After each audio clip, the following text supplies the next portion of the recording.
अच्छा लगता है जब आप किसी हसीन कहानी के किरदार हो, लेकिन तभी बहुत बुरा भी जब आपको ये पता चले कि वो कहानी एक दर्दनाक मोड़ लेने वाली हो।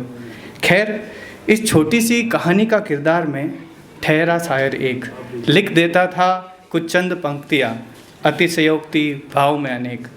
तो दोस्तों, मैं उससे पहली बार लाइब्रेरी में मिला और मिलकर उससे दिल का कुछ हाल ऐसा था कि हाँ, बस यही है, ये वही है जिसकी तलाश है। और जैसा कि मैं तुकबंदी करने में थोड़ा माहिर था और उसके पास जाके बोला कि आपके इत्र की खुशबू बड़ी महक रही है कोने कोने में, अगर इजाज़त हो तो दो चार शब्द बुन दूँ, मेरी हसरतें कर रही दीदार एक खूबसूरत मंजर का, क्या मैं तुम्हें एक नज़ारा चुन लूँ। और उसकी हाँ पर मैंने एक पन्ना निकाल कर अपनी डायरी से कुछ शब्द लिखे और उसे दिया। और जैसे ही मैंने वो सब पढ़ा, उसने पढ़ा तो गुस्से से उसका एकदम लाल चेहरा मुझे दिखाई दिया, क्योंकि उसमें लिखा था, बंदरिया जैसी शक्ल तुम्हारी, हथनी जैसी चाल है, जिराफ जैसी गर्दन तुम्हारी, चिड़िया के घोंसले जैसे बाल है, चमगादड़ भी एक दफ़ा तुम्हारी आंखों में देख के डर जाए, इत्र की खुशबुओं से तो सारे घर के चूहे मर जाए। और भाई साहब, इससे पहले वो मुझे कुछ भला बुरा बोलती, मेरी बैंड बजती, मैंने बोला सॉरी, इसके पीछे भी ये मजाक था, इसके पीछे पन्ना पलटिए, और भी कुछ लिखा है। और वहाँ पे लिखा था, जैसे ही उसने वो सब पढ़ा तो उसके चेहरे पे एक स्माइल आ गई। यहाँ इतने सारे चेहरे हैं मगर एक चेहरा बहुत ख़ास है, जैसे जमाना भरा जुगनुओं से और एक बैठा चांद मेरे पास है। इन आँखों में कैसा नशा है, चेहरे में क्या सबाब है, मुस्कुराहट होठों की कातिलाना, हर अदा लाजवाब है। और मानो जैसे खूबसूरती के 100 पैमानों पर 1000 अंक तो सिर्फ तुम्हारी आंखें ले गई। आज कम पड़ गए हैं लिखने को पन्ने सारे, और बातें तुम्हारी सारी जुल्फ़ों की रह गई। कल फिर आना इसी वक्त। देखो, शायर हूँ तो मैं चाहता हूँ अगली मुलाकात भी हो, तो मैंने उससे बोला कि कल फिर आना इसी वक्त, अपनी सादगी से मुझे चौंका देना, ज़्यादा सजना संवरना मत, बस हल्का सा काजल आँखों में लगा लेना।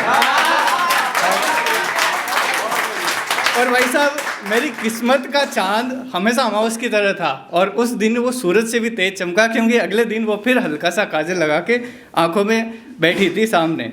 तो सिलसिला कविताओं का गढ़ता गया, उसके सतरंगी लिबासों पर शायरी हर बार में लिखता गया, कुछ जाना पहचाना बातों बातों में, कुछ आंखें उसकी पढ़ता गया, एक अनजान रिश्ता धीरे धीरे दोस्ती की ओर बढ़ता गया। बढ़ती गई करीबियाँ, दौर मुलाकातों का भी दुगुना हुआ, जैसे देखा एक खुली आंखों से सपना, पूरा मेरा सपना हुआ। अंदर ही अंदर हाल दिल का कुछ और था, बढ़ती हुई चाहते मेरी, शिद्दते इश्क का कुछ शोर था, मगर डरता था दिल बयां करने से, बिछड़ना भी तो नहीं चाहता था, दोस्ती में खुश था कभी कभी, बात आगे भी तो बढ़ाना चाहता था। फिर सोचा एक दिन कि ये सही समय है, मगर जाने किस अंदाज में कहूँ, जाने कौन सी पहली वो बात कहूँ, सुकून कहूँ या दीदार कहूँ, एतराज़ ना हो उसे तो अब से इन मुलाकातों को मैं प्यार कहूँ।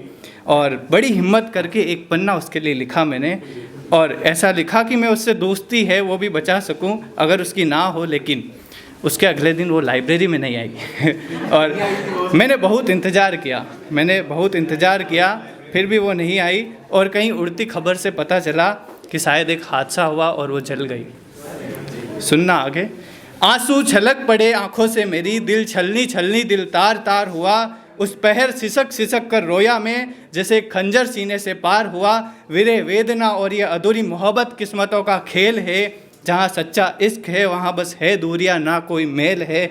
महीनों गुजर गए यादों में उसकी, खुदा से गिले शिकवे बढ़ चुके थे। एक सफ़र लाइब्रेरी से शुरू हुआ, मैखाने तक भी हम चढ़ चुके थे। इसी तरह तभी इसी विरह के बीच इस उम्मीद में कि एक दिन वो आएगी, वो ठीक है, मैं हर रोज़ लाइब्रेरी जाकर उसके लिए एक पन्ना लिख देता था। आशिकों की किस्मत में मोहब्बत नहीं, हर शख्स को मैं ये सीख देता था। और फिर एक दिन ऐसा हुआ कि एक झुलसा हुआ सा चेहरा लाइब्रेरी में आया, जिसने दुपट्टा सिर पर ओढ़ रखा था, निगाहें जैसे ढूंढ रही किसी को, मुंह दीवार की ओर मोड़ रखा था। कुछ दिनों मैंने नज़रअंदाज किया, सोचा ये वो नहीं बस है एक भरम मेरा, वो अब किस्मतों में कहा फूटा है करम मेरा। मगर उसी दिन मुझे एक खत मिला उसका, और वो उसी का था। उसने लिखा था कि बहके से मिजाज रहते थे कल तलक, शीशे में हर बार खुद को निहारा करती थी। जिद्दी आदतों से भरी मैं हर बात मनवा कर बस एक तुझ पे हारा करती थी, मगर तुम तो खुदगर्ज निकले ठहरे शायर महज खूबसूरती के दीवाने। चिकनी चुपड़ी बातें तुम्हारी बस मक्खन लगाना ही जाने। कभी सूरत से उतर कर तुम सीरत जाने ही क्या, तुम्हारे पास बैठी रही नज़र भी न मिलाई। हाय तुम पहचाने भी क्या, कैसे पहचानोगे भला तुम। शारीरिक आकर्षण के जो मारे हो, हम तो करेंगे नहीं मजबूर तुम्हें, तुम हमसे न्यारे हो। क्या याद भी आई होगी तुम्हें, क्या याद भी आई होगी तुम्हें मेरी। सोचा भी होगा क्या मैं किस हाल में हूँ, या बस पकड़ ली कोई नई चिड़िया, मैं तो तेरे भूतकाल में हूँ। और वो एक पल एक खत मुझे अंदर से झकझोर कर गया।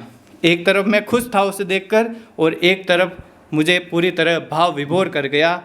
और उसके जवाब में मैंने लिखा, हाँ सितम है तेरी यादें, कुछ दिनों से हालत थोड़ी ठीक नहीं है। तू है ना ज़िंदगी में मेरी, लगता है कायनात इससे बिल्कुल भी खुश नहीं है।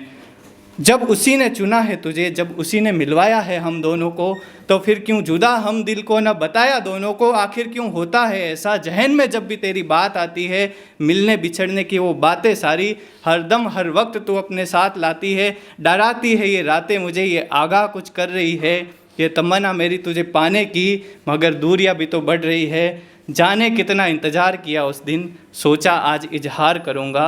सिर्फ कल तलक तक नहीं, मैं जीवन भर तुझसे प्यार करूँगा। तुझे पाने की हसरतें मेरी आज भी वही पुरानी है, तेरे दीदार को तरसी निगाहें मेरी उम्र बड़ी दीवानी है।